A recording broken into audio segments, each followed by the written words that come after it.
The iPhone Air is Apple's boldest design refresh in years. It is almost impossibly thin at 5.64mm, yet still sturdy thanks to the use of titanium and ceramic shield. It is 6.5-inch ProMotion display and iOS 26's liquid glass makeover feel purpose-built for this form factor, even after a week of use. This still feels like Apple's most exciting design refresh in years. Battery life is solid, if not class-leading, and the single 48-megapixel camera limits flexibility, but for those who value design and portability above all else, it is sexy and stunning and maybe a new kind of pro. If you are following the Apple rumor cycle, we were all expecting an ultra-thin iPhone to be released, one that would potentially go thinner than the iPhone 6 or 6 Plus, be more stunning than the iPhone X, and offer a truly refreshed look and feel for the iPhone. The launch event's awe-dropping tagline set the bar high, and the iPhone Air cleared it with room to spare.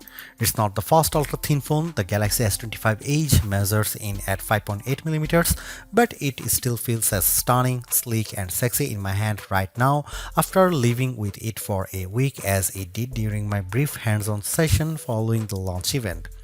It feels as exciting as the iPhone X in that it might give us the playbook for the modern iPhone going forward, or at least show us one half of the purportedly incoming foldable iPhone.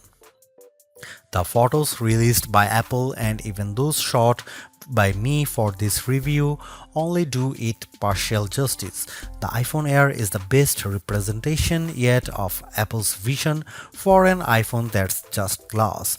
It weighs in at just 5.82 ounces or 165 grams, fully justifying the Air moniker. Much like the iPhone 17 or even Pro Max, it feels balanced, not too top heavy, not too bottom heavy. It's Goldilocks ergonomics. I don't know if I'd quite call it awe-dropping, but the thinness is the part that gets people excited. At its thinnest, the iPhone Air is 5.64mm or 0.22 inches, and the plateau only jutes out of a bit more. I was instantly wowed, and over the course of a week, I have really become accustomed to this look and feel for an iPhone. While conducting some testing over the week, I showed it to my brother and sister-in-law, who were both visibly impressed when holding it. They asked about durability and were a little stunned at the overall feel. Then came the questions about battery life and the camera, both of which I will address below, and whether the USB-C port was thinner. On that last point, it is still a regular USB-C port, but to fit it in this frame and get in this small, Apple's design team started by 3D printing a custom one. And given how thin this phone had to be, Apple went back to grade 5 titanium for the shell and sides of the device. To further enhance the looks, it has a polished finish. My sky blue review handset is different from the MacBook Air and iPad Air colors of the same name. It is a bit lighter and pastel-like. I really like it, and the Air also comes in light gold, space black, and cloud white. While the innermost layer of the iPhone Air sandwich is made of that strong titanium, which can bend slightly under pressure but is designed to spring back, it's topped and bottomed with glass and glass ceramic, specifically Ceramic Shield 2 on the front and the Ceramic Shield on the back. The rear, like the iPhone 17, is mostly frosted matte glass, while the top bump gets the glossy finish. Apple says the Air is 3 times more scratch resistant on the front, so I've still been careful sliding this in and out of my front or rear jeans pockets, and the back is 4 times more crack resistant. It also has the same IP68 rating for resistance to dust and water as the iPhone 17, 17 Pro and 17 Pro Max. It survived a light drizzle shortly after I unboxed it in Apple Park. The weather's been wet in my home state of Jersey, and the Air has shown no issues when being used in rain or surviving a dunk test. Even given the extreme thinness here, you still get the usual buttons you would expect on an iPhone. Camera control has been redesigned to live on the right hand side, and it's slightly thinner but about the same length as on other iPhones. The power or sleep button sits slightly higher on the side with the action button, volume up and volume down on the left. The main mono speaker lives at the top of some microphones, and there are two other microphones either side of the USB-C port on the bottom. This design does, as mentioned, only leave room for a single camera and likely a smaller battery inside, but Apple has also dropped the SIM card slot worldwide and opted for eSIM to save some space. The iPhone Air is stunning, attracts a lot of admiring glances, and feels like biggest refresh in iPhone design we have seen in a while.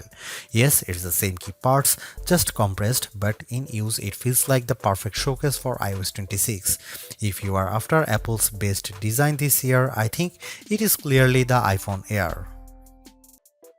I have a feeling that the design team at Apple knew the Air was on the roadmap when designing the liquid glass. iOS 26 is running on the iPhone Air out of the box, and as on any iPhone, announces itself with a hello on the first boot.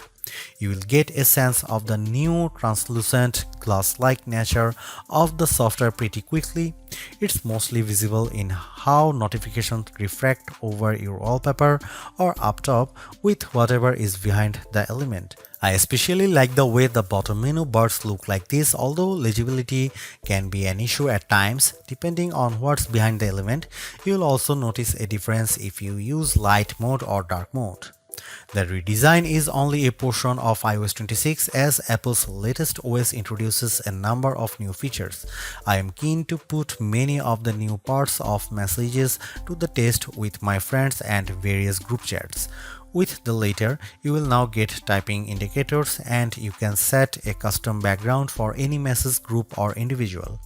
This will, I have a feeling, be an especially tough test for legibility with the liquid glass components. You also have the option to add polls in group messages, which is a fun way to decide on activities or maybe pick a restaurant. The phone app is entirely new, though you can switch back, placing your favorites up top, and below that is a combined list of outgoing and incoming calls, missed calls, and even voicemails. It can be a lot to process at first, but after months on the beta, I am more or less used to it, although I have switched back to the original setup occasionally, as the new one makes voicemails a little harder to track down.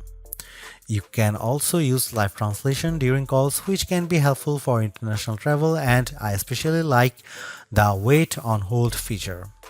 Visual intelligence, which is engaged with a long press of camera control, is a bit smarter here, and now identify events to add your calendar and integrate with apps that add support with the API. However, we are still waiting on the full AI-powered Siri, and many of the new Apple Intelligence features aren't front and center here.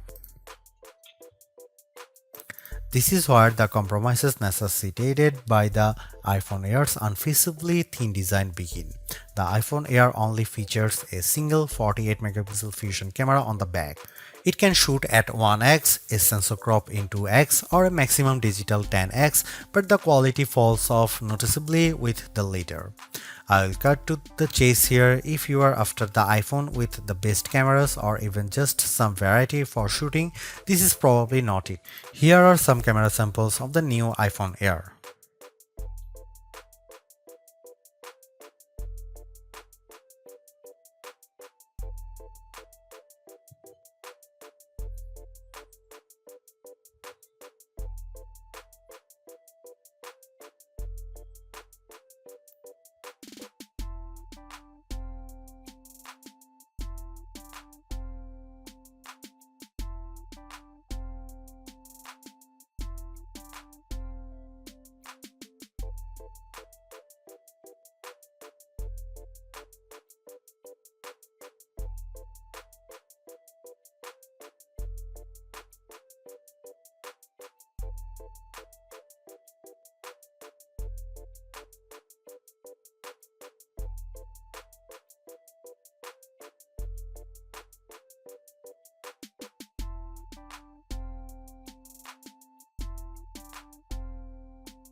Powering the iPhone Air is Apple's A19 Pro chip, which is a step up from the iPhone 17's A19 and a slightly less powerful version of the A19 Pro in the iPhone 17 Pro and 17 Pro Max without the extra cooling technology.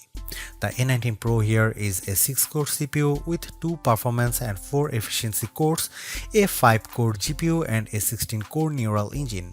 It's goodly faster than the A18 Pro or A18 found in the iPhone 16 Pro Max or 16, especially with various elements of iOS 26 including specializing a wallpaper and in everyday use.